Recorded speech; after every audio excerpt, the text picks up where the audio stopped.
जय हिंद साथियों, स्वागत है आपका आदि शंकर एकेडमी के ऑनलाइन प्लेटफॉर्म पर। तो साथियों, कैसे हैं आप? आशा करता हूं कि आप बहुत ही शानदार, जिंदाबाद और बिल्कुल एकदम ज़बरदस्त होंगे।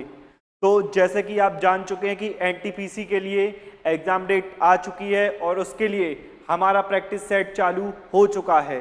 तो सभी अपने दोस्तों तक ये खबर फैला दीजिए कि 20 दिन में, जो आने वाले 18 से 20 दिन हमारे पास हैं, उसमें हम मैथ्स में 30 में से 30 का टारगेट लेके चल रहे हैं। और एक क्लास इसके पहले हमारी हो चुकी है जो थी नंबर सिस्टम की। वहां हमने नंबर सिस्टम से संबंधित जितने भी क्वेश्चन प्रीवियस ईयर में पूछे गए थे उनको हल किया और उनसे संबंधित कॉन्सेप्ट जाने।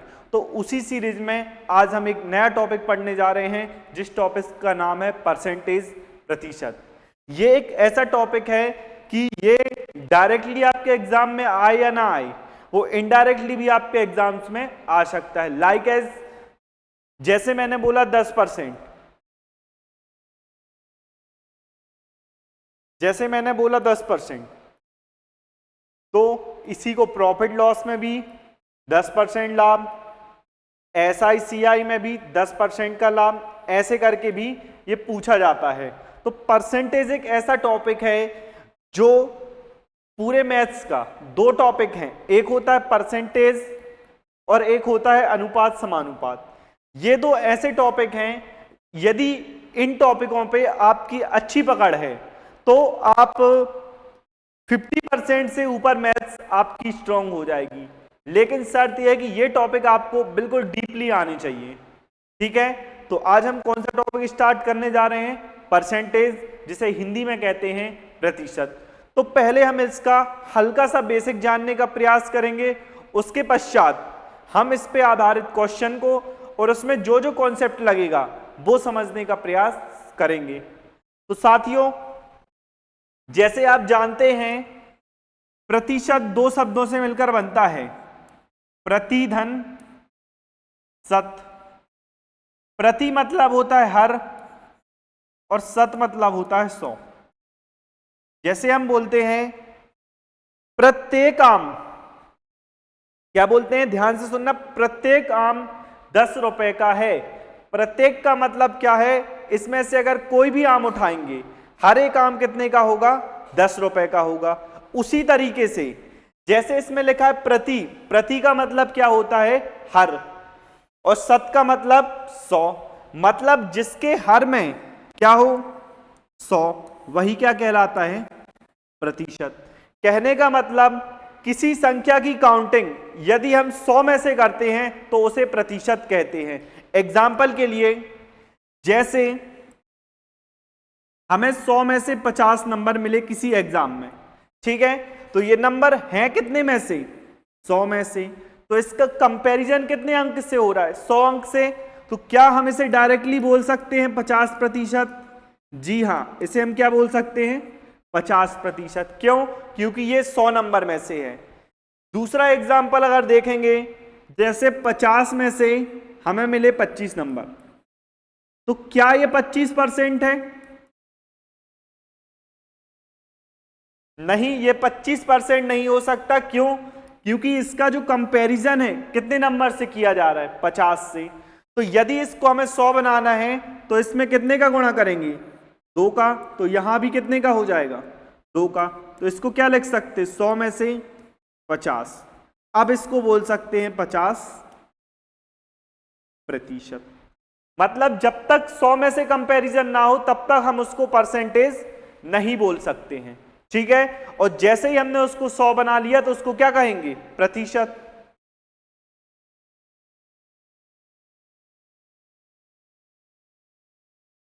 जैसे दो चीजें होती हैं, एक होता है प्रतिशत, प्रतिशत को चेंज करना फ्रैक्शन में, और दूसरी चीज होता है जो फ्रैक्शन है, फ्रैक्शन को चेंज करना परसेंटेज में। ठीक है, तो दोनों चीजें हम देखेंगे। जैसे एक संख्या लिखी है यही 25%, तो यदि हम इस प्रतिशत को हटाएंगे तो अपॉन में कितना आ जाएगा? 100। 25 एकम 25, 25 चौके 100। कहने का मतलब जो 25% की वैल्यू है वो कितनी हो जाएगी, 1/4। तो ये जो फ्रैक्शन वैल्यू आई 1/4, इसका मतलब है 4 का 25% कितना है, 1 है। यदि इसी को बोल दे 25% लाभ, तो इसका मतलब क्या होगा, 4 की चीज को उस पर 1 का लाभ, मतलब कितने में बेचा होगा, 5 रुपए में। ठीक है, ये हो गया परसेंटेज को किस में चेंज करना, फ्रैक्शन। अब जैसे हमारे पास फ्रैक्शन दी है 1/4, इसको परसेंटेज में चेंज करना है, तो क्या करेंगे, 100 का गुणा।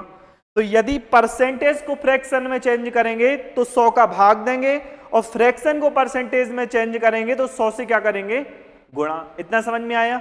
अब देखो आगे,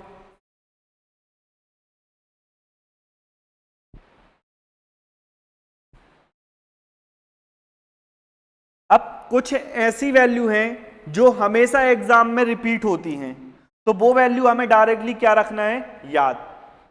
जैसे यदि 1 की बात करें तो 1 की वैल्यू कितनी होती है, 100%, या बोल दो 100% बराबर 1। यदि 1/2 की वैल्यू निकालेंगे तो इसका क्या हो जाएगा, आधा, 50%। 1/3 की वैल्यू होती है 33 सही 1/3, या 33.33%। 1/4 की वैल्यू होती है 25%। 1/5 की वैल्यू होती है 20%। 1/6 की वैल्यू होती है 16 सही 2/3%। 1/9 की होती है 11 सही 1/9%। 1/11 की होती है 9 सही 1/11%। तो ऐसी कुछ वैल्यू हमको क्या करनी है, डायरेक्टली याद रखनी है। जैसे 1/12, इसकी वैल्यू होती है 8.33%, या इसको और बोल सकते हैं 8 सही 1/3%। ठीक है, तो ऐसी कुछ वैल्यू हमको क्या करनी है, डायरेक्टली याद रखनी है। अगर ये हमारे एग्जाम्स में पूछी जाती हैं तो इन वैल्यू को हमें सॉल्व नहीं करना है, हमको डायरेक्टली क्या रखना है, ये याद रखना है। इससे जो हमारे कैलकुलेशन का जो टाइम होगा वो काफी कम हो जाएगा, और उस टाइम को हम सेव करके उसको रीजनिंग में दे सकते हैं, दूसरे टफ क्वेश्चन में दे सकते हैं, या जीके जीएस में दे सकते हैं। ठीक है, तो हमें क्या करना है, क्वेश्चन सीखना ही नहीं बल्कि उसको कम टाइम में कैसे करना है ये भी क्या होना चाहिए, पता। आई इतनी चीजें समझ में। अब देखो आगे, अब हम करते हैं क्वेश्चन की शुरुआत। तो देखिए, जैसे कि पहला क्वेश्चन आपकी स्क्रीन पर ये रहा, ध्यान से पढ़िए इसको। बोला गया है एक शहर की 20% जनसंख्या युद्ध के कारण मृत हो गई या मारी गई। ठीक है, आगे देखो, और शेष जनसंख्या में से 5% व्यक्ति एक महामारी में मारे गए। यदि शहर की वर्तमान जनसंख्या 15,200 है, मतलब 2 घटनाएं हुई, और उन 2 घटनाओं के होने के बाद शहर की जनसंख्या कितनी बच गई हमारे पास, 15,200। तो उसने पूछा है कि पहले जनसंख्या क्या थी। तो देखो, कभी भी कोई चीज जो कंप्लीट होती है वो होती है 100%। तो पहले रही होगी संख्या 100%, उसके बाद और कम हुई, फिर और कम हुई, और एक परसेंटेज बचा होगा। तो जो परसेंटेज बचा है उसकी वैल्यू हमें क्वेश्चन में दी है, और पहले वाले की निकालनी है, या हिंदी या साफ शब्दों में कहें तो जो 100% की वैल्यू है वो हमें निकालनी। आया क्वेश्चन समझ में। अब देखो कैसे करना है।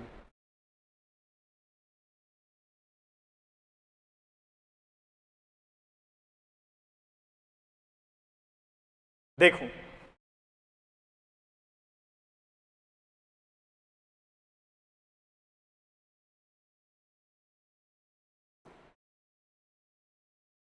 एक शहर की जनसंख्या में 20% जनसंख्या युद्ध के कारण मृत हो गई। तो ये जो 20% की वैल्यू है, अगर इसको निकालने जाओगे, परसेंटेज हटाओगे, अपॉन में कितना आएगा, 100, मतलब 1/।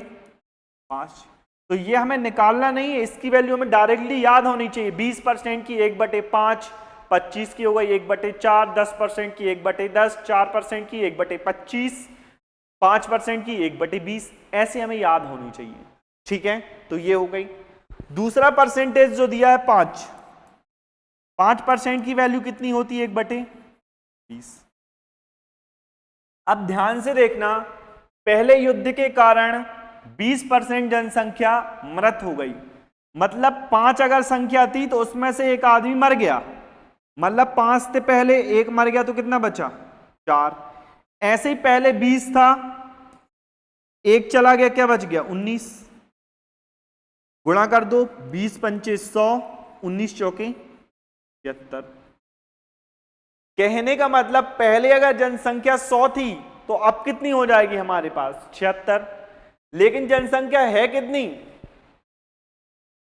152,000, मतलब जो 76 की वैल्यू है वो कितनी है 15,200। तो हमें निकालनी है युद्ध से पूर्व जनसंख्या, पूर्व में कितनी थी 100, तो हमें निकालनी है 100 की वैल्यू। देखो 19 चौके 76, 19 सत्ते 133, 19 अट्ठे 152, मतलब यहां आ गया 800। अब इससे काटोगे 4 दूनी 8, त्रियक गुणा को जब सॉल्व करोगे तो 200 ये रहेगा और 2 जीरो पीछे लग जाएंगे, मतलब जनसंख्या पहले कितनी थी 20,000, मतलब ए ऑप्शन जो है वो हमारा राइट आंसर हो जाएगा। आए समझ में? चलो देखो नेक्स्ट, जनसंख्या वाला एक क्वेश्चन हमेशा ही पूछा जाता है, या तो वो जनसंख्या को बढ़ाएगा या जनसंख्या को घटाएगा, या तो वो बाद की वैल्यू देगा और पहले की पूछेगा, या पहले की देके वो क्या पूछेगा बाद की वैल्यू। अगर पहले की दी जाती तो हम वो वैल्यू यहां रख देते और बाद की वैल्यू निकाल लेते। अगर उसने पूछा हो तो संख्या कितनी कम हुई, तो हम इसका जो अंतर है 24, इसकी वैल्यू हम निकाल देते।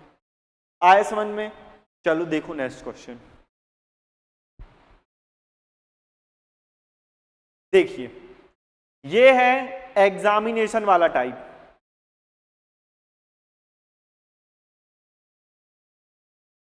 देखो, और ये बस इस क्वेश्चन में हमको एक छोटा सा कॉन्सेप्ट पता होना चाहिए, तो उससे हम डायरेक्टली इसको कर सकते हैं। देखिए, जैसे मान लो ये होती है हमारी संख्या रेखा, ये क्या होती है नंबर लाइन, इसके बीच में होता है 0, इस साइड होती है प्लस की संख्याएं और इस साइड होती है माइनस की संख्याएं। ठीक है, तो क्या रहता है कि जैसे मान लो हमने प्लस का अंतर पूछा, हमने पूछा 4 और 1 का अंतर कितना है, तुम डायरेक्ट निकाल देते हो 3 का अंतर है। हमने यहां पूछा 1 और 3 का अंतर कितना है, तुम इजीली बता देते हो 2। तो हमने इसको माइनस क्यों किया, क्योंकि ये इसके एक ही साइड है, ये इसके एक ही साइड है। लेकिन यदि हम पूछ लें कि जो 4 है और 2 का और -2 का अंतर कितना है, तब कैसे हम माइनस करेंगे बताओ? क्या हम इसे माइनस करेंगे? नहीं, ऐसी स्थिति में हम इसको करेंगे प्लस। और इसका रीजन देख लो, ये प्लस की संख्या इधर है, ये माइनस की इधर है, तो ये जो अंतर है ये कितना आ जाएगा 6 आ जाएगा। तो यहां से हम एक चीज याद रख सकते हैं कि जब समान चिन्ह है,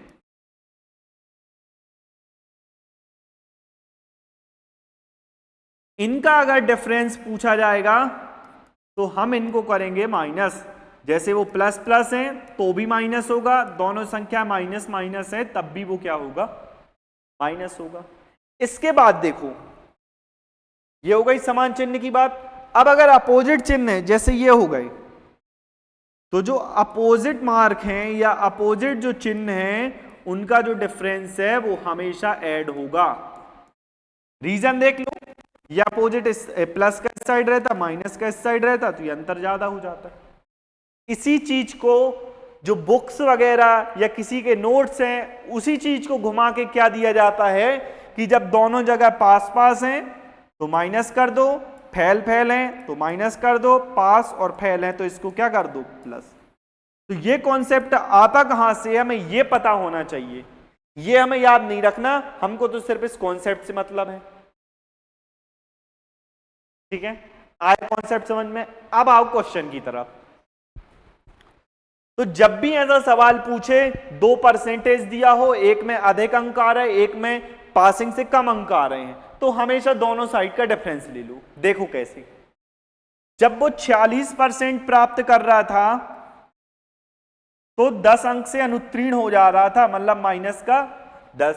लेकिन जब वो 52% अंक प्राप्त कर रहा था तो उसको 8 अंक अधिक मिल रहे थे। ये जमा लिए। और एक चीज हमेशा याद रखना, अंतर जो है, अंतर कुछ भी हो सकता है, लेकिन जब डिफरेंस की बात करेंगे तो ये हमेशा होता है धनात्मक। मतलब यहां से जो डिफरेंस आएगा वो भी धनात्मक, यहां से जो आएगा वो भी क्या होगा, धनात्मक। तो देखो यहां 6 का डिफरेंस है, यहां माइनस प्लस क्या हो जाएगा, प्लस। तो 6% की वैल्यू 18, तो यहां से यदि 1% की निकालोगे तो कितनी आ जाएगी, 6 कम 6, 6 3 18। 1% की वैल्यू हमारे पास आ गई 3। तो यदि, तो हम यहां पे 46% को लेके भी सॉल्व कर सकते हैं और 52% को भी। यदि हमें यहां से 52% निकालेंगे तो उसमें हम 8 को घटा देंगे। क्यों? क्योंकि पासिंग अंक से 8 अधिक मिल रहे हैं। लेकिन यहां निकालेंगे तो हम 10 उसमें से क्या कर देंगे, 10 उसमें प्लस कर देंगे। आए समझ में? तो हम निकाल रहे हैं इस बार यहां से 1% की वैल्यू 3 है, तो 52% की कितनी हो जाएगी, 3 दूनी 6, 3 पांचे 15, 156। लेकिन ये जो अंक है पासिंग से 8 अधिक हैं, तो इसमें से 8 माइनस कर दो तो ये हो जाएगा 148, और ए ऑप्शन हमारा राइट आंसर।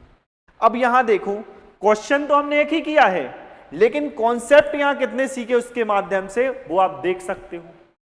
अब इसके बाद कभी भी एग्जाम का क्वेश्चन आएगा कि पासिंग मार्क्स, फेल मार्क्स ऐसे आएंगे, तो ये आपका कभी भी गलत नहीं होगा। बस आपको ये कॉन्सेप्ट पता होना चाहिए। आया समझ में? चलो देखो नेक्स्ट।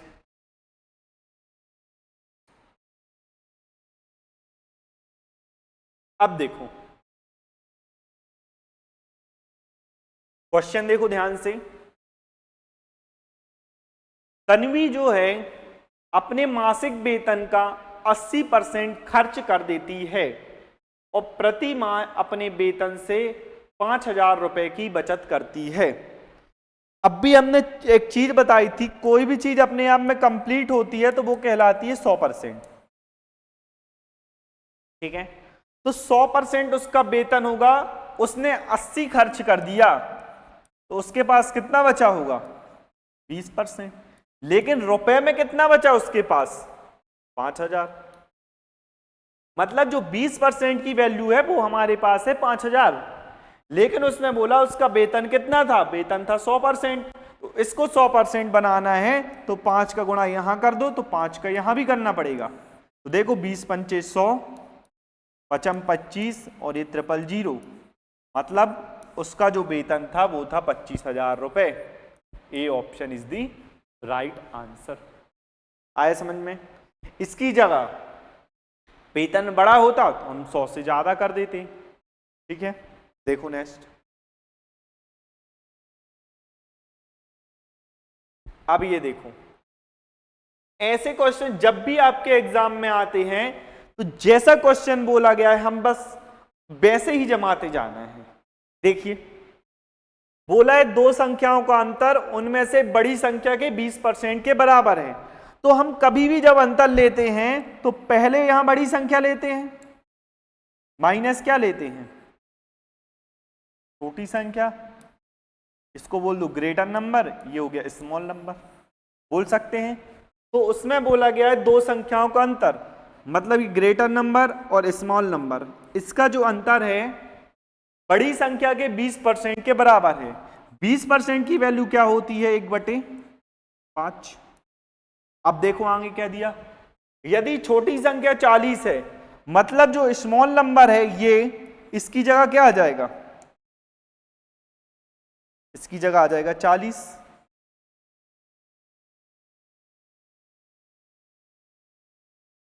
इसकी जगह क्या आ जाएगा 40। बस इसको सॉल्व कर दो, आंसर निकल आएगा। तिर्यक गुणा करोगे 5g माइनस 5 चौके 20, 200 हो जाएगा बराबर g। ये g इस साइड आके माइनस हो गया तो 4g, ये उस साइड जाके प्लस हो जाएगा, 4 से डिवाइड करोगे 50 आ जाएगा। मतलब जो ग्रेटर नंबर है, जो बड़ी संख्या है, वो क्या हो जाएगी 50, मतलब ए ऑप्शन। ठीक है, देखो नेक्स्ट। अब देखो 7वां क्वेश्चन, ये हमारा कहलाता है सक्सेसिव परसेंटेज का क्वेश्चन। देखो, जब भी हम दो चीजों को बढ़ाते हैं तो उसका सीधा फॉर्मूला होता है a plus b plus a b upon 100। हमेशा याद रखना, किसी चीज को बढ़ा रहे हो तो वो प्लस में आ जाएगी, घटा रहे हो तो वो माइनस में हो जाएगी, सिर्फ यही डिफरेंस आता है, बाकी पूरा सेम रहता है। ठीक है, अब देखो यहां इसमें बोला गया पहले 10% बढ़ाया गया, मतलब प्लस का 10, फिर 10% कम कर दिया गया, माइनस का 10, उसके बाद प्लस का चिन्ह है 10 इंटू माइनस 10 अपॉन 100। ये कट जाएगा, 10 में से 10 ये कट जाएगा, मतलब क्या बचेगा माइनस का 1। माइनस आ रहा है, इसका मतलब वेतन क्या हो रहा है कम, प्लस होता तो बढ़ता। तो हमारे पास दो ऑप्शन बचे, एक +1 एक -1, घट रहा है मतलब -1 हो जाएगा। ठीक है, दूसरा तरीका इसका ये हो सकता है 10% बढ़ाया गया, 10% की वैल्यू होती है 1/10, मतलब 10 से 11 हो गया, फिर कम कर दिया मतलब 10 से हो गया 9, तो 100 से कितना हो गया 99, कितने परसेंट कम हुआ 1%। और 100 से कोई संख्या जितनी कम होती है परसेंटेज में भी उतनी ही कम होती है। जैसे मान लो ये 100 लिखा है और ये लिखा है 70, तो ये 100 से कितना कम है 30 कम है। ये तो यदि परसेंटेज में पूछ ले कि 100 से कितने परसेंट कम है तो भी 30% होगा, क्योंकि परसेंटेज का मतलब ही क्या होता है 100। ठीक है, चलो नेक्स्ट देखो। अब देखो, जब भी ऐसा बोले दो पर्सन का एक कंपैरिजन किसी थर्ड पर्सन से किया जाए तो हमेशा थर्ड पर्सन को क्या मान लो 100। मैं देखो थर्ड पर्सन का जिक्र किए बिना इस क्वेश्चन को सॉल्व कर सकता हूं। देखो कैसे, उसने बोला अनन्या और बबीता, एक है अनन्या ए और एक है बबीता। उसने बोला है उनकी मित्र कविता की तुलना में 20% और 28% कम धनराशि है। जो एक थर्ड पर्सन है उसके पास यदि 100% होगी तो उससे 20% कम, मतलब इसके पास 80, और 28 कम मतलब इसके पास 72 होगी। अनुपात निकाल लो। जब भी हमें प्रतिशत निकालना है या अनुपात निकालना रहता तो हमें एग्जैक्ट वैल्यू की कोई भी आवश्यकता नहीं होती है। यहां प्रतिशत निकालना तो एग्जैक्ट वैल्यू दी भी नहीं है, अगर दी भी होती तो हम उसका अनुपात निकाल लेते, हम एग्जैक्ट कैलकुलेशन नहीं करते। ठीक है, देखो इसको, ये 8 से 10 बार जाएगा और ये जाएगा 9 बार। अब इसमें क्या बोला है, बबीता के पास अनन्या की तुलना में कितने प्रतिशत कम धनराशि, कितनी कम है 1। अनन्या से कंपैरिजन किया, नीचे आ जाएगा अनन्या, और 1/10 की वैल्यू कितनी होती है 10%। ठीक है, आगे बढ़े, देख लो एक बार।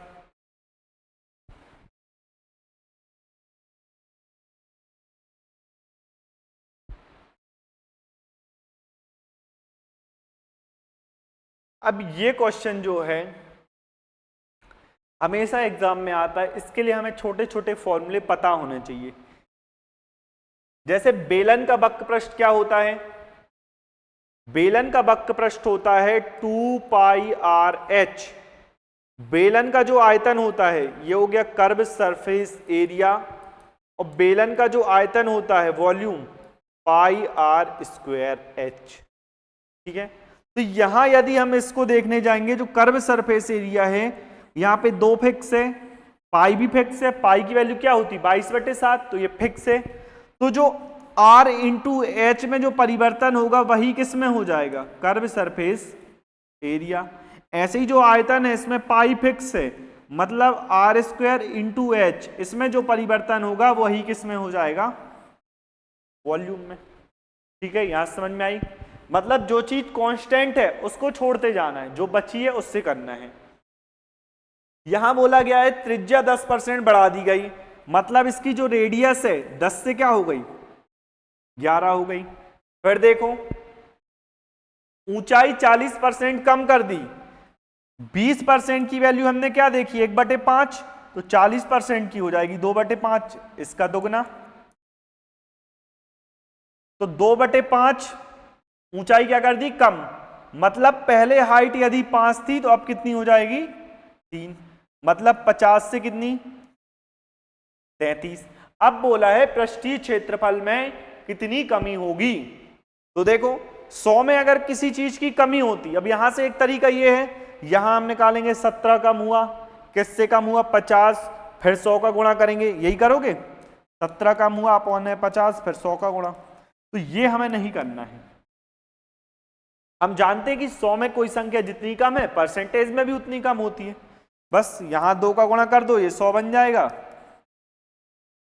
ये कितना हो जाएगा, 50 दूनी 100, 33 दूनी 66, कितना कम है ये 34, तो परसेंटेज में भी कितना हो जाएगा, डी ऑप्शन। ठीक है, चलो नेक्स्ट आ जाओ। अब आ जाओ ये सबसे इंपॉर्टेंट क्वेश्चन, आज के सेशन में जो सबसे आईएमपी क्वेश्चन है वो ये है।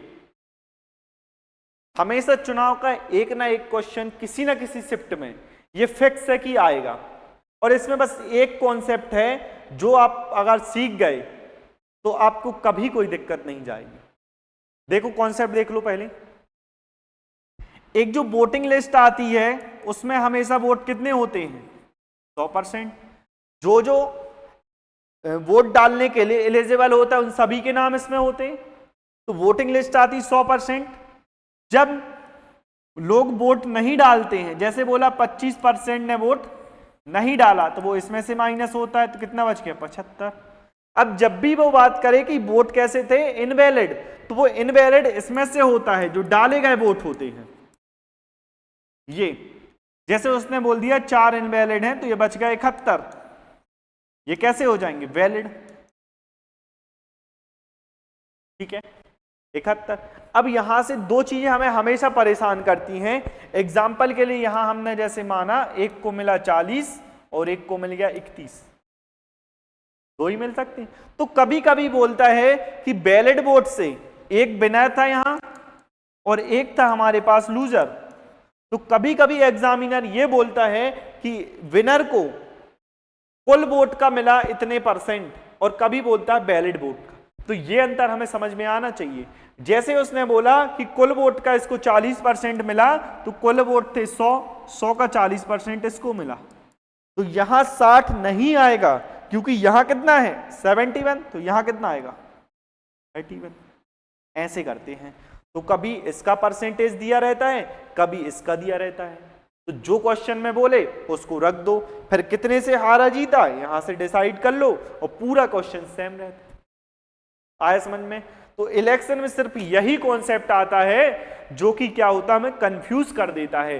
कभी वो बोलता है टोटल वोट में से और कभी वो बोलता है वैलिड वोट में से, तो दोनों में आपको अंतर समझ में आए। ठीक है, अब देखो क्वेश्चन। क्वेश्चन में बोला गया है, देखो इसमें क्या दिया है उसने, मान्य मतों का 75%। तो सबसे पहले हमें निकालना है कि जो वैलिड वोट है, जो मान्य मत है, वो कितने हैं। तो देखो हमने मान लिए टोटल वोट थे X, अब उसमें से 75% मतदाताओं ने मतदान किया, तो 25% की वैल्यू होती है 1/4, तो 75 की कितनी हो जाएगी 3/4। तो इसमें 3/4 ने वोट डाला, उसमें 2% मत अमान्य हो गए। अमान्य मतलब 2% इनवैलिड हो गए, तो हमारे पास कितने बचे 98%। तो उसको क्या लिख सकते हैं 98/, तो ये इतना जो था ये थे हमारे पास वैलिड। अब उसके बाद बोला है कि उम्मीदवार 9261 मतों मिले उसे और वह 75% के बराबर है। तो बैलेट वोट का 75 मतलब 3/4, इसकी वैल्यू दी है 9261। बस इसको सॉल्व कर लो, x की वैल्यू निकल आएगी। देखो कैसे, यहां से काटोगे 3 त्रिका 9, 9 से काट दो, 9 एकम 9, 9 दूनी 18, क्या बच जाएगा, 9 इनाम 81, 1029। 7 से काट दो, 7 एकम 7, 7 चौके 28, 7 एकम 7, 7 चौके 28, 7 सतैया 49, और काट दो, 7 दूनी 14, 7 दूनी 14, 7 एकम 7, यहाँ कितना बच गया 21। यहाँ काट दो, 2 एकम 2, 2 दूनी 4, 4 दूनी 8, 8 एकम 8, 8 दूनी 16, और ये डबल जीरो आ जाएंगे। मतलब x की वैल्यू कितनी आ गई, 16,800। कॉन्सेप्ट हमको पता ही था। अब ऐसे करने जाओगे तो इसमें ज्यादा कैलकुलेशन आएगी, तो हमें क्वेश्चन देख के डिसाइड करना है कि ये मेथड लगाएं कि हम डायरेक्ट x मान के कर लें। ठीक है, जब आप इसके 2-4 क्वेश्चन ऐसे प्रैक्टिस कर लोगे, आपके माइंड में बैठ जाएगा कि इस क्वेश्चन को हमें कैसे अप्रोच करना है। ठीक है, चलो नेक्स्ट देखो। अब एक और है इसका क्वेश्चन, बड़ा ही सिंपल क्वेश्चन है। एक उम्मीदवार को 42% वोट प्राप्त हुआ, वह इतने से चुनाव जीत गया, और एक भी अमान्य वोट नहीं था। मतलब कि टोटल वोट थे 100%, इसमें एक भी अमान्य नहीं था। तो एक इसमें था विनर, ये सीधा मुंह, और एक था लूजर, ये हो गया लूजर, और ये क्या हो गया विनर, स्माइल के साथ विनर, और ये था लूजर। अब देखो आगे, तो उसने बोला कि उसको 62% मिले, इसको 62 मिले, तो इसको कितने मिले होंगे 38%। तो जीता कितने से है, 12 में से 8 गया 4, 6 में से 4 गया 2, मतलब ये जो था ये जीता हमारा कितने 24% से। लेकिन क्वेश्चन में कितने से जीता था 356 40। तो यहां से यदि 12 से काट दो, 12 दूनी 24, 12 दूनी 24, 116 बचा, 12 नम्मा 108, 8 और 4 बचा, 12 सत्ते 84, और ये 0। 2 से फिर काट दो, 2 एकम 2, 2 चौके 8, 2 अट्ठे 16, 2 पंचे 10, मतलब 1% की वैल्यू 1485। तो 100% की क्या निकल आएगी, 2 जीरो और लग जाएंगे, 1,48,500। ये घा यानी डी ऑप्शन हमारा क्या हो जाएगा, राइट। ठीक है, देखो अगला क्वेश्चन, ये हमारा आज का लास्ट क्वेश्चन है। देखो, उसने बोला चाय के मूल्य में 20% की कमी की गई। 20% की वैल्यू होती है 1/5, मतलब पहले चाय की कीमत 5 थी तो अब हो गई 4। इसे पुनः वापस वास्तविक मूल्य पर लाने के लिए इसमें कितने की वृद्धि करनी पड़ेगी। पुनः वापस मतलब अब 4 हो गया, 4 से वापस क्या लाना है 5, तो 1 की वृद्धि किस में 4 में। 1/4 की वैल्यू कितनी बताई थी,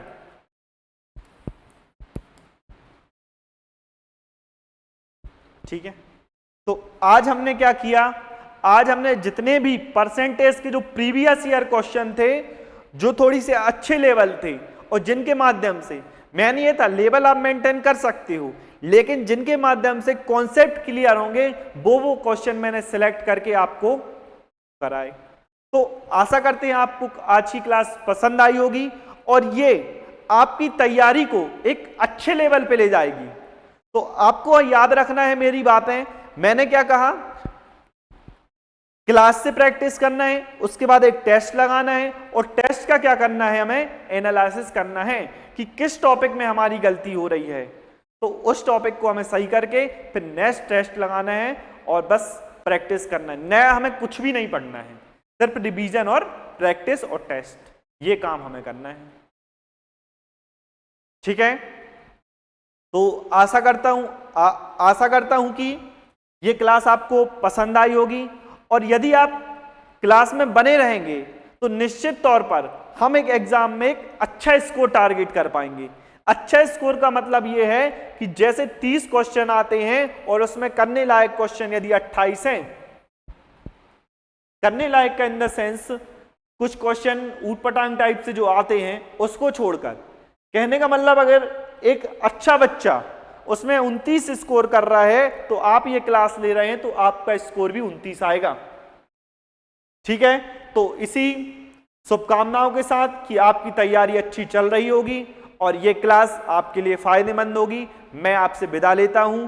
मिलते हैं अगली कक्षा में, तब तक के लिए जय हिंद, जय भारत, टेक केयर, टाटा।